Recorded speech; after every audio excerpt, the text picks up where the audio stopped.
Halo, assalamualaikum warahmatullahi wabarakatuh. Selamat siang sahabat para peternak kambing dan domba dimanapun anda berada. Jumpa lagi di channel YouTube kami Barokah Goat Farm Grobogan yang beralamat di Desa Manggarwetan, RT 5 RW 2 Kecamatan Godong, Kabupaten Grobogan. Teman-teman peternak Indonesia, di video kali ini kita akan membahas sebuah topik tentang dedak ya. Dedak itu adalah limbah pertanian atau limbah penggilingan padi yang diambil berasnya, kemudian limbahnya keluarlah bahan baku dedak padi dan sekam. Dari kedua bahan baku tersebut, antara dedak padi ataupun sekam ya, itu masih bisa dimanfaatkan untuk peternakan kambing dan domba bahkan unggas. Salah satu contoh kita ambil untuk dedak sebagai pakan campuran unggas, biasanya ayam, bebek dan sejenisnya, sebagai substitusi pengganti jagung. Terus sekamnya juga bisa digunakan untuk alas peternakan ayam juga teman-teman. Dedak dan sekam padi ini apakah bisa digunakan sebagai pakan ternak? Keduanya bisa digunakan sebagai pakan ternak, namun dengan catatan sekam padi tersebut harus digiling halus dulu. Kemudian apakah ada efek samping untuk unggas? Nah, untuk unggas, efek sampingnya tentu saja ada.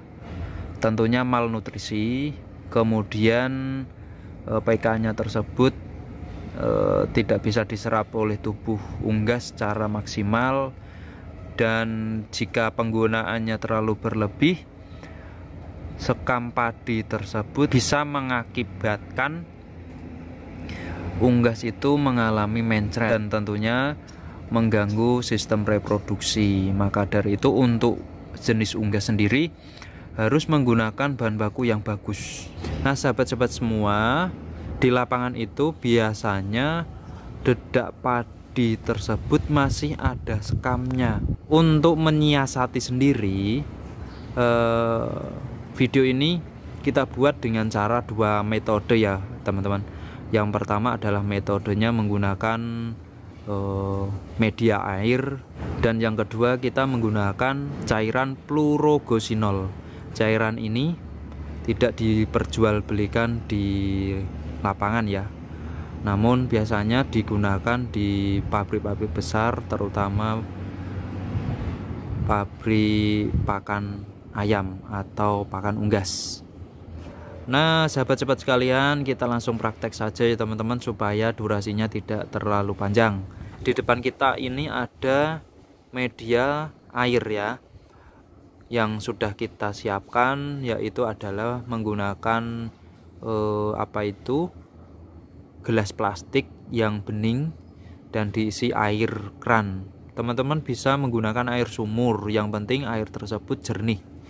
Nah supaya ketika kita menggunakan air tersebut yang sudah dicampur dengan dedak, nanti hasilnya bisa kelihatan. Setelah media tersebut sudah kita siapkan, tinggal kita masukkan dedak padi, bisa dari penggilingan seleb langsung, bisa juga teman-teman membeli dari supplier. Setelah ditaruh di atas gelas, kemudian teman-teman harus mengaduknya secara merata. Jangan sampai ada sisa dedak yang ada di langit-langit air.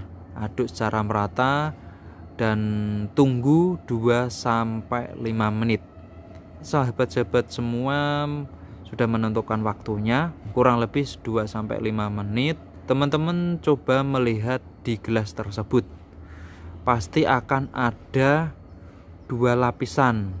Lapisan yang paling bawah, ketika dedak tersebut gridnya grid jelek, lapisan pertama itu akan kelihatan sekam padi. Semakin banyak sekam padi yang ada di dasar, maka kualitas dedak tersebut adalah grade-nya grade jelek. Bedanya kalau teman-teman itu menggunakan dedak yang grade A, pasti yang paling banyak adalah dedak padi yang bagus. Bentuknya seperti lumpur teman-teman, bentuknya seperti lumpur bebas dari sekam padi. Nah, itu adalah metode yang pertama, sangat sederhana dan simple. Tentunya teman-teman bisa mempraktekannya di kandang masing-masing ya. Kemudian untuk cara yang kedua, kita menggunakan cairan fluorogosinol. Setelah teman-teman menyiapkan cairan tersebut, ambillah sampel dedak padi, entah itu grade A ataupun grade C. Ambil sedikit sampel, taruh di atas wadah yang sudah kita siapkan 1-2 jumput. Kemudian baru kita tuangkan cairan fluorogosinol tersebut. Nah, teman-teman, cairan ini sangat efektif untuk mengetahui tingkat berapa persen sekam padi tersebut. Nah, tunggu 2-5 menit. Perhatikan juga warnanya. Ketika sekam padi yang tercampur di dedak padi tersebut semakin banyak, maka warnanya akan merah terang teman-teman. Semakin banyak semakin merah. Sebaliknya, jika sekam padi semakin sedikit, maka hasilnya warna merah akan berkurang. Itu adalah cara kedua menggunakan cairan fluorogosinol. Semoga video singkat ini bisa bermanfaat bagi teman-teman, juga bisa menjadi acuan teman-teman ketika kita membeli bahan baku, entah itu dedak ataupun bahan baku yang lain. Pinter-pinterlah memilih bahan baku yang bagus, walaupun mahal tetapi kualitasnya bagus, dan hasilnya nanti tidak akan mengecewakan kok teman-teman. Oke, terima kasih yang selalu setia mendukung kami dengan cara klik tombol subscribe dan bunyikan loncengnya supaya teman-teman mengetahui video kami yang terbaru. Akhir kata, assalamualaikum warahmatullahi wabarakatuh.